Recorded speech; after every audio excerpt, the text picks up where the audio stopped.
Então, gente, a gente vai continuar conversando aqui com o Gustavo Henrique Vasconcelos Ventura. Como vocês sabem, o Gustavo é mestre em Direito do Estado, Direito Tributário, pela Pontifícia Universidade Católica de São Paulo, especialista em Direito Tributário Internacional pela Universidade de Santiago de Compostela, Espanha, professor de Direito Tributário na Faculdade Marista, IBEC, também do IBET, Instituto Brasileiro de Estudos Tributários, além de vice-presidente da Comissão Especial de Direito Tributário do Conselho Federal da OAB, mandato 2013-2016.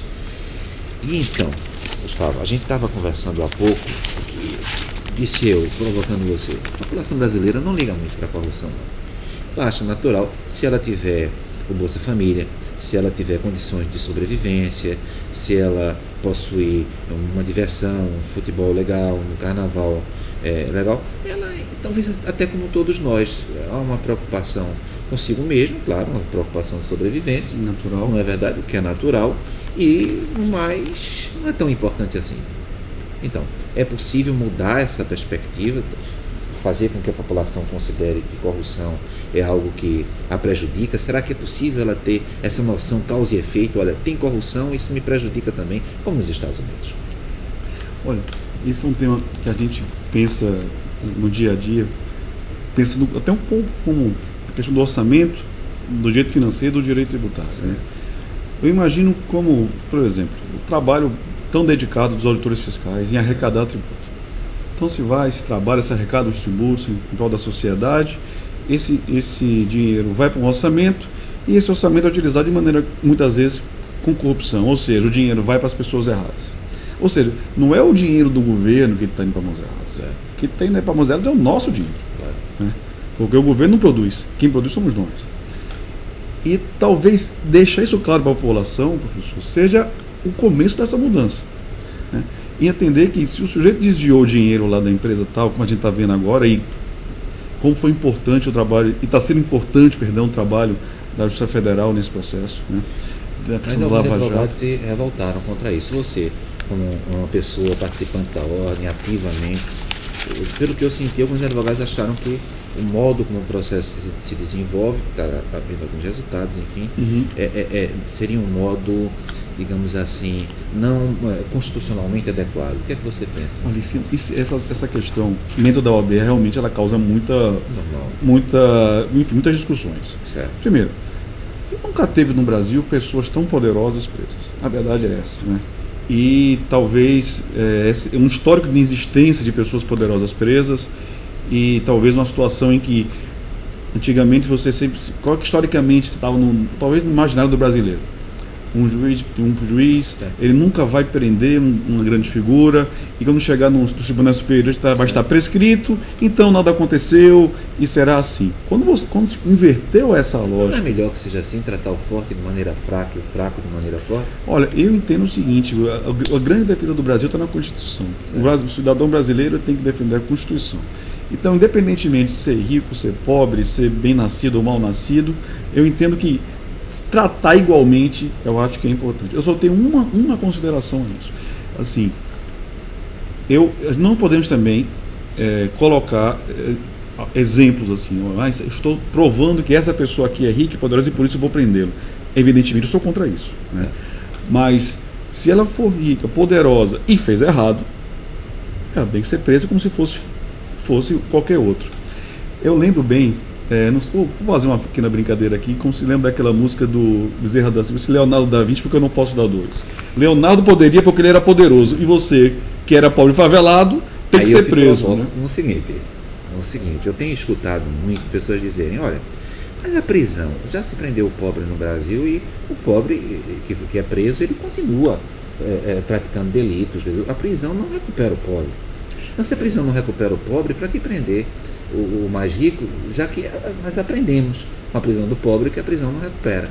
Então também não deveríamos prender o mais rico por uma questão de experiência que já tivemos com o mais pobre. Olha, essa questão do Estado brasileiro, a ideia do direito penal como, enfim, a sanção aplicada é o crime de reclusão, acho que nós temos que, primeiro, respeitar a legalidade. É isso que é assim que existe, é assim que as normas foram postas. E de alguma forma uma pessoa que aí veja, ninguém está aqui prejulgando ninguém, pode ser que todos que estejam presos sejam todos inocentes, é possível, não é verdade?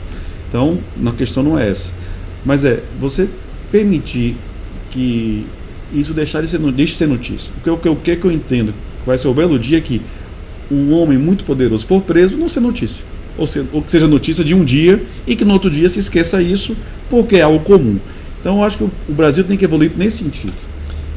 Um belo dia em que pobres ou ricos, bem-nascidos ou mal-nascidos, instruídos ou não instruídos, recebam um tratamento igualitário e que isso não se torne um destaque porque a pessoa é branca de olhos azuis ou porque é um filho de um banqueiro, e isso deixar de ser notícia. Eu acho que nesse momento nós estaremos num nível de sociedade que nós pretendemos estar. Mas eu pergunto para você, é claro que o direito penal ele não é isolado da sociedade, assim como o direito tributário. Veja bem, me parece que é tudo muito próximo.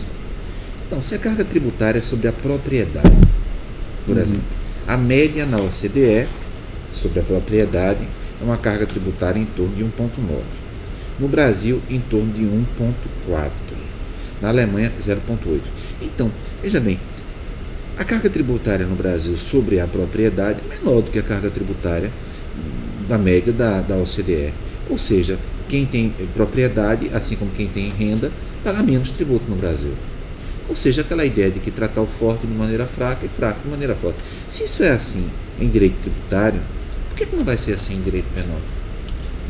Essa questão, para mim, sobre a propriedade é uma questão muito interessante. Uma vez discutir isso no seminário no Congresso de Direito Tributário de Minas Gerais, da ABADT, e onde se defendia um aumento, a criação do imposto sobre grandes fortunas e o aumento do pagamento da tributação sobre causa-mortes. E aí, como se quem defende isso defende como se fosse uma transferência de renda por parte do patrimônio. Olha, eu lhe digo com franqueza, o capital ele é volátil. Se o Brasil começar a tributar de maneira mais expressiva o patrimônio, esse capital vai sair daqui, vai para outro local. Vamos discutir sobre esse outro local. Perfeito. Eu estava em Barcelona. Aí, a realidade, quer dizer, foi o que aconteceu. Eu sempre converso muito com as pessoas, sobretudo as pessoas mais comuns. E eu notava que na Espanha, particularmente em Barcelona, que é próximo de Andorra, o sonho do motorista de táxi de Barcelona era morar em Andorra, porque Andorra não pagava tributo. Né? Então, independentemente da carga tributária, vai ser sempre assim. Né? Então, olha bem, se eu tenho uma tributação sobre a propriedade no Brasil maior, eu não estou defendendo que isso ocorra, mas conjecturando com isso. Se isso ocorre e eu vou fugir com a minha propriedade para um outro país, eu tenho que tomar muito cuidado.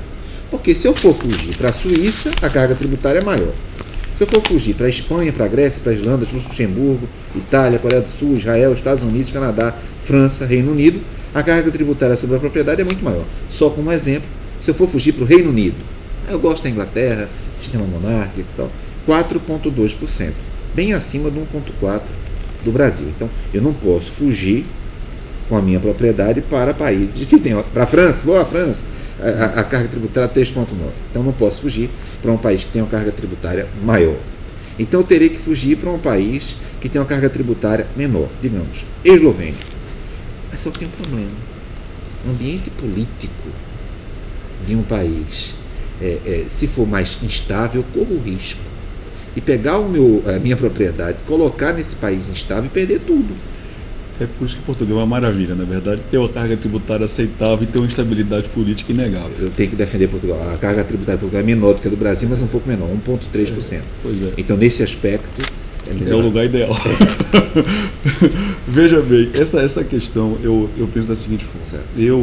Veja, eu sou um defensor do direito de propriedade e entendo que se essa propriedade se obteve porque em algum momento alguém teve a inteligência e a capacidade de criar essa propriedade, e me parece absolutamente razoável que essa pessoa que cria essa propriedade entenda e repasse isso para os seus filhos. Então eu vejo isso com muita naturalidade e quero dizer de maneira clara que sou defensor disso. Agora, isso não significa dizer que você não tem que tributar esse patrimônio, e aí é importante esclarecer que, lógico, que a maioria dos nossos ouvintes conhecem isso.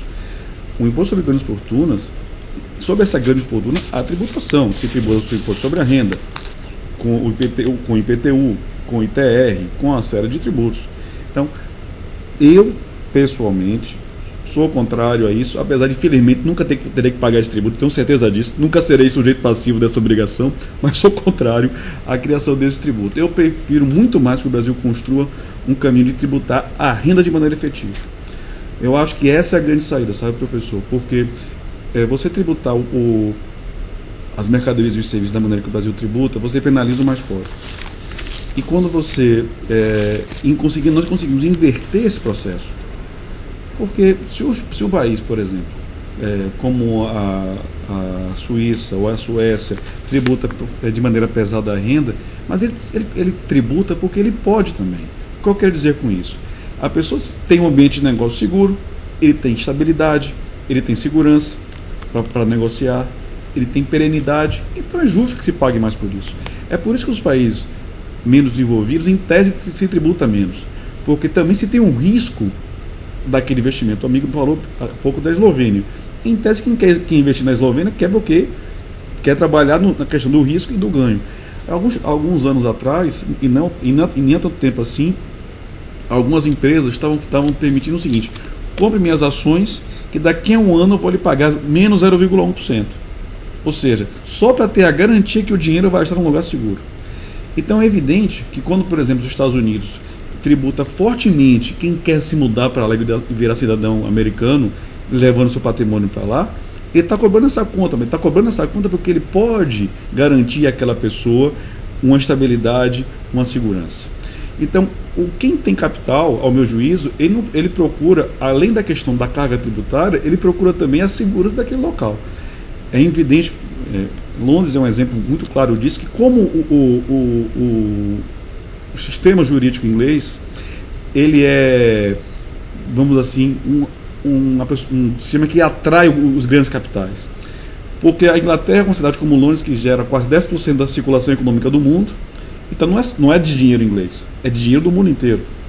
E ele atrai porque ele permite que os grandes investidores do mundo levem o dinheiro para um local seguro, com a carga tributária aceitável. Então a gente tem que entender também que os players mundiais eles vão levar sempre em consideração qual é o risco e se vale a pena. Para mim, por exemplo, eu não teria problema nenhum de pagar muito mais imposto de renda do que eu pago se eu não tivesse, por exemplo, que ter um segurança no meu escritório ou se eu tivesse que pagar um plano de saúde. E aí, novamente, provocando repatriação. Só que na Europa, agora, há uma forte tendência de fiscalização. Suíça, enfim, uma forte tendência de fiscalização. E as pessoas que tiraram o dinheiro do Brasil ou de Portugal, veja bem, isso é uma repatriação, não é uma característica exclusiva do Brasil, mas tiraram o dinheiro do Brasil, porque nós estamos no Brasil só por isso, e colocaram em um outro país, pensando que poderiam estar a salvo do risco do Brasil, enfim, e por vários caminhos. Agora estão vendo que se esses recursos estão em outro país, a Suíça, eu acho que nesse momento, inclusive com o Ministério Público Federal, né, com acordos, né, pois bem, está mostrando que esses recursos não são tão estáveis por lá também. É verdade. E aí vem a repatriação desses recursos. E aí eu te pergunto duas coisas. O que é que tu pensas sobre a repatriação, que existe aquele dinheiro que foi para fora do Brasil, apenas não pagou o tributo. E aí paga agora o tributo, correção, tal, juros. Mas também pode vir a ser cogitado do dinheiro que saiu para fora do Brasil, mas decorreu de uma atividade ilícita. Não foi só porque saiu, foi da corrupção, por exemplo. Foi do tráfico, por exemplo. E aí, a questão da repatriação, como é que você, a OAB, você trabalha pelo que nós vimos aqui no teu currículo Lattes, você de 2013 a 2016 é vice-presidente da Comissão Especial de Direito Tributário do Conselho Federal da OAB. Como é que a OAB pensa, o que é que ela pensa sobre a repatriação e você? Perfeito. Bem, a Comissão Nacional de Direito Tributário, nós fizemos uma reunião em agosto, onde um dos temas foi exatamente, na época, a medida provisória e ainda se aguardando a publicação finalmente na lei agora dia 13 de janeiro, da repatriação. Primeiro. Então, destaque, 13 de janeiro, isso. A lei número 13.254. 13.254. A OAB e a Comissão Nacional de Direito Tributário, eu tenho orgulho de fazer parte dessa comissão desde 2009, desde 2010 em verdade, ela tem uma visão seguinte: é importante para o Brasil trazer o dinheiro de origem lícita. Essa é uma premissa importantíssima, né? Porque ninguém quer defender bandido aqui, na verdade. Se o dinheiro tem origem na corrupção ou tem atividade criminosa, evidentemente que esse dinheiro tem que ser confiscado pelo Estado brasileiro, utilizado para os melhores fins, né? E a pessoa sofrer a penalidade, enfim, que se entenda necessário. Agora, a origem lícita da receita e que foi encaminhada para fora do país, nós poderíamos pensar um pouquinho em tantos temas aí. Primeiro, o Brasil vem construindo lentamente a sua história sob o chamado princípio da universalidade dos rendimentos, né? Um caminho que se começou para valer há 20 anos com a Lei 9249. E aí é importante, é justo. E até um pouco mais, né, Gustavo? A Constituição já falava no princípio. Isso, mas a lei foi de 95, e digo assim, porque na prática que ela começou a valer efetivamente, pelo menos da forma que vejo. E aí, muito bem, por que se remeteu tanto dinheiro para fora? Será que se remeteu esse dinheiro para fora porque não se via no Brasil um ambiente de negócio estável? Será que se remeteu esse dinheiro para fora do Brasil porque a inflação levava boa parte desse rendimento? Será que se levou esse dinheiro para fora simplesmente porque se podia, né, que não havia controle? Eu acho que tudo isso é um pouco de verdade. Eu acho que não havia controle, acho que o problema da inflação era um problema, que havia uma instabilidade política e econômica no país. Tudo isso motivou de alguma forma. Certa vez estava conversando com uma pessoa em São Paulo que disse que levou dinheiro para fora do Brasil há mais de 40 anos porque tinha medo do regime comunista de 64. Imagina, que coisa louca. Mas tá lá, certo? Então tudo isso são vários motivos. Ninguém está aqui dizendo, concordando com as razões de ordem social e econômica. É claro que havia ilegalidade, ponto. Era ilegal e é ilegal. Tanto que a norma ela permite os recebíveis até 31 de dezembro de 2014, ou seja, se tal remessa aconteceu a partir de 1º de janeiro de 2015, ela continuará sendo ilegal. Sou favorável, evidentemente, à norma, entendo que ela é bem-vinda. Agora eu vou fazer uma brincadeira aqui. Essa norma me parece aquela história de quando você tem 14 ou 15 anos, vai para uma festa de baile da escola e todo mundo tem vergonha quem vai ser o primeiro par a dançar. Ninguém quer dançar primeiro dessa lei. Ninguém quer ser o primeiro cidadão a entrar com o protocolo desse pedido de repatriação. Por quê? Porque, evidentemente, as pessoas temem se essa entrega dessas declarações, dessas informações, não levará a outras consequências, né? Por mais que a legislação diga que não levará, ainda é natural e é razoável que a pessoa se sinta tanto quanto intimidada para isso. E eu dou alguns exemplos, conversando com alguns colegas advogados, que levam a vários cidadãos que têm essa preocupação. Digamos que uma pessoa tenha vendido em 2013 um imóvel urbano por R$1 milhão e na verdade vendeu por 8 milhões. E levou esse dinheiro para fora. E agora ele vem e traga esse dinheiro de volta para o Brasil.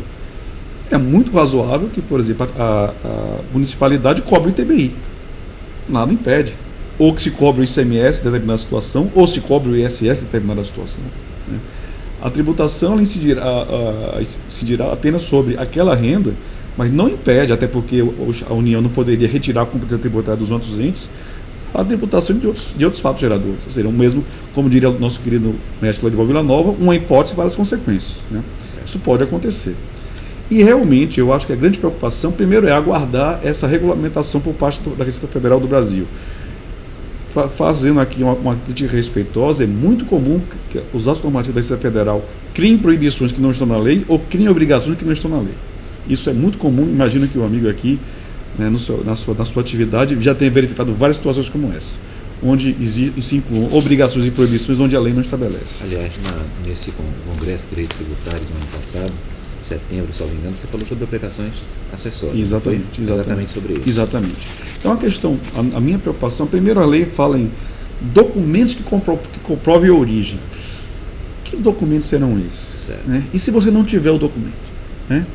Imagine uma situação, vou estabelecer aqui uma hipótese de uma pessoa que levou joias para o exterior, joias de valor inestimável, esmeraldas, diamantes, que esteja num cofre, num banco na França, e queira trazer isso para o Brasil. Como é que ele vai trazer esse dinheiro? Porque isso é um bem. Ele pode ser convertido em dólar e pode ser convertido em real. Então é um bem da pessoa. Como é que ele vai provar a origem disso?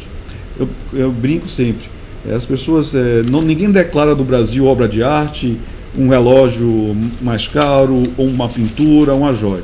Se essas pessoas tiverem esse patrimônio fora do país, como é que eles vão conseguir provar a sua origem? Então, é evidente também, por outro lado, que eu não posso defender que qualquer pessoa diga, né, esse aqui é de origem lícita, e a Receita Federal, sim, muito bem, eu confio em você. Mas vão existir várias situações onde a pessoa não vai querer trazer o recurso, simplesmente porque não vai ter como demonstrar que a origem daquele negócio é lícita. Até porque, meu caro professor, a pessoa com a qual ele negociou pode dizer, eu não autorizo que você fale meu nome. Não sei se me explico, né? E aí a gente entra com um tema que está muito forte no Brasil, lavagem de bens. Nossa. Porque a lavagem de bens é basicamente isso, ou seja, você atribuir uma fisionomia de licitude ao ilícito, algo que é ilícito. Não é? E o mundo inteiro vem lidando com esse problema da lavagem de bens. É verdade. O sistema financeiro, os bancos, digamos assim, no mundo inteiro estão sendo submetidos, inclusive a Espanha. Uhum. Não vou citar nomes de bancos na Espanha, mas para mim deve ter provocado para você surpresa quando eu escutava alguns nomes de bancos que eu conheço no Brasil, mas são bancos espanhóis, como se estivessem já no limite do limite. Não é? Essa questão de lavagem de dinheiro, ela é muito cruel, porque de alguma forma a legislação ela sempre está um passo atrás dos fatos, né? Ou seja, você vai proibir porque alguém teve a ideia de criar um mecanismo fraudulento, e esse mecanismo fraudulento tem que ser sancionado, mas você encontra situações como prescrição, com eventualmente uma decadência, né? Ou então mesmo a ausência do tipo, né? Não havia o tipo à época, enfim. Ao nosso juízo, a repatriação é uma coisa importante para o Brasil para trazer dividendos ao país. Ponto. Isso é uma coisa importante. Segundo, vai ser tributado. Vai ser tributado a 30%. 15% de multa, 15% é o imposto em si. Então, somando está 30%. Então, isso é algo importante. E mais, eu entendo que o direito ele tem que funcionar com a realidade. Né? Vamos fazer de conta que não há dinheiro de origem lícita fora do Brasil, não vamos deixar que a pessoa traga o dinheiro para o Brasil e ao mesmo tempo esse dinheiro vai ficar lá fora e esse dinheiro não circula aqui. Só ajuda e os bancos estrangeiros agradecem. Muito obrigado por deixar o dinheiro aqui engordando as minhas contas, né? E os balanços dos bancos estrangeiros. Então, claro que alguns bancos vêm sofrendo com isso. Sim. E muito, né? Porque quando o Ministério Público dos Estados Unidos vem fazendo isso, e não só, a Europa também, descobre, quando o Poder Judiciário descobre a origem ilícita daqueles bens, os bancos também estão respondendo por essas... Essa questão é curiosíssima, porque, por exemplo, a Suíça me parece que está tomando a atitude correta. Ou seja, quando um Estado qualquer, um brasileiro, por exemplo... Nós tivemos um banqueiro aqui no Brasil que foi preso. Exatamente. Não faz muito tempo. E não faz muito tempo. E demonstra que a origem daquele capital é fruto de corrupção ou de uma origem ilícita. Ele tem toda a liberdade, ele automaticamente quebra o sigilo fiscal da pessoa e demonstra, etc. Eu acho que o que a gente tem que tentar passar para a pessoa que ganhou aquele recurso de origem ilícita, ou que simplesmente tinha um patrimônio no Brasil e transferiu para o exterior, eu acho que é mais do que a norma, é a eficácia social dessa norma. Ou seja, esse dinheiro tem que ser bem-vindo. Não é simplesmente uma ideia, por assim dizer, de um favor. Porque até eu sempre brinco que não existe favor legal, porque aí eu sou um pouco formalista. É permitido, proibido, obrigado. Se eu estou permitido a fazer, não há favor. É uma permissão, porque a lei autoriza. Agora, que essa pessoa também, ao entender em repatriar esse dinheiro, que ela não sofra nenhum tipo de perseguição por isso. E aí eu te provoco com o seguinte: eu, lidando com direito tributário há tantos anos, eu escuto uma parte importante de tributaristas que merecem todo o meu respeito, porque dentro do nosso assunto, como eu falei logo no início, Um grupo que trabalha com política e tributação, ele precisa respeitar a opinião contrária, porque vai ter opiniões, vão existir opiniões muito divergentes. Então eu escuto muito se dizer o seguinte: olha, o direito tributário no Brasil, os tributos no Brasil, uma confusão tremenda, um carnaval tributário, é muito confuso esse sistema, e utilizar o direito penal para cobrar o tributo, na verdade, não é uma atitude moral do Estado. Usar o direito penal para cobrar o tributo. Eu acho que estou sendo fiel ao raciocínio de uma tendência. Boa parte dos tributos de referência pensam assim. Aí há uma resposta para isso. Então vamos fazer o seguinte: acabar com o direito penal tributário e olhar para outros países e verificar se existe nos outros países direito penal tributário.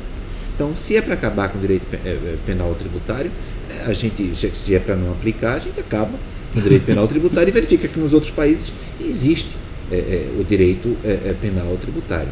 Agora, o que não pode é nós ficarmos no meio termo. Nós temos o direito penal tributário, mas não aplicamos o direito penal tributário porque parece uma atitude de força usar o direito penal para cobrar tributo.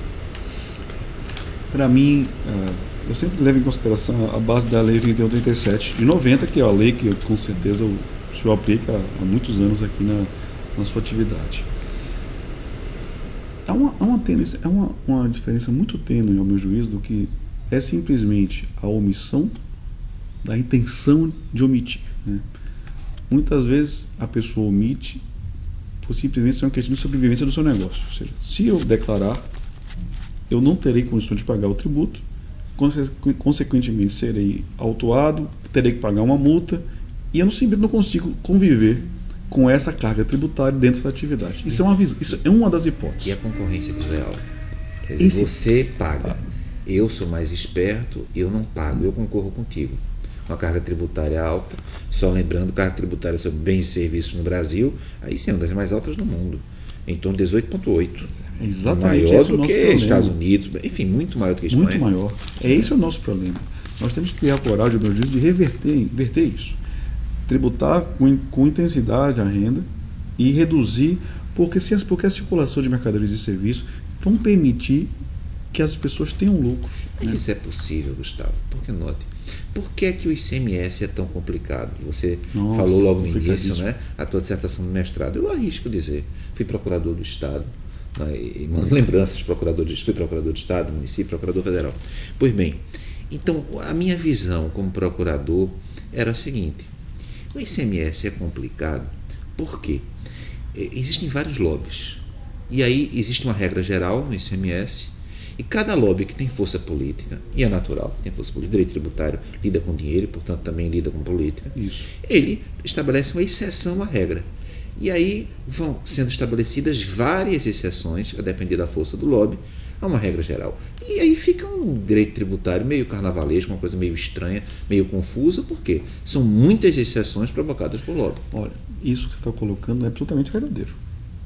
E vamos pensar de maneira objetiva. Se analisarmos, eu tenho o costume de todos os dias verificar quais são as novidades federais e estaduais, no âmbito tributário especialmente. Ontem mesmo estava tendo um diferimento de ICMS de um produto químico que eu nunca nem ouvi falar.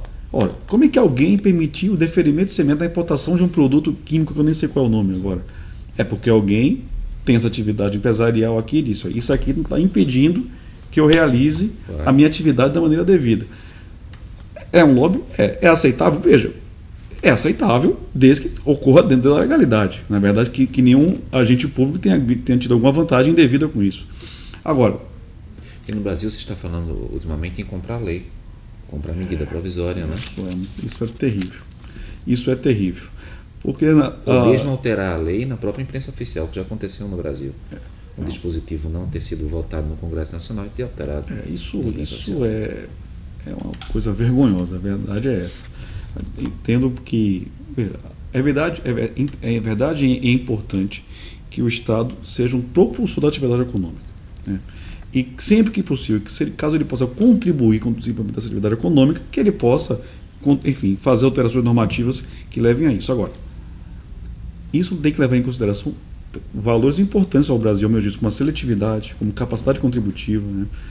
Então, esses termos, é muito difícil você equilibrar, ao meu juízo, né? Muito difícil você equilibrar E, infelizmente, os agentes públicos brasileiros, a todo tempo, nós verificamos